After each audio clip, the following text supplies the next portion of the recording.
السلام عليكم ورحمة الله وبركاته. معكم أحمد نصر في فيديو جديد في قناتنا. في حد سألني على سؤال إن هو لما بيجي يبعت حملات من البوت أو من الإكسترا بوت لإعادة استهداف الناس اللي كلمته على الصفحة، بيبعت بس للناس اللي اتعاملت مع البوت، يعني اللي كلمت البوت أو اتواصلت مع الصفحة من خلال البوت.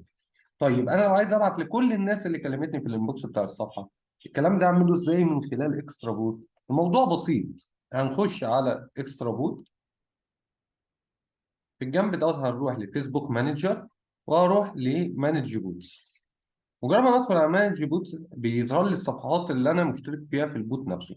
طيب انا عايز بقى اخليه ان انا لما اجي اعمل اعاده استهداف يكلم كل الناس، مش بس اللي تواصل معانا على البوت.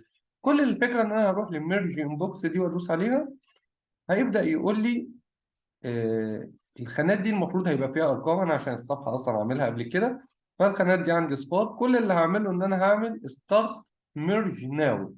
طيب لو دوست ستارت ميرج ناو هيبدأ ان هو يعمل دخول للناس اللي ما اتكلمتش في البوت نفسه. طيب انا لو عايز ارمي كل الناس اللي كلمتني في البوت، كل اللي هعمله ان انا اعمل ديليت سبسكرايب.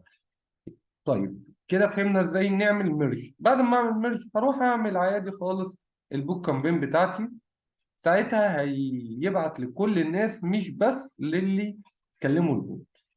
اتمنى ان انا اكون افدتكم في النقطة اللي سألتوا عليها. كان معاكم احمد نصر، اشوفكم في فيديو تاني على خير.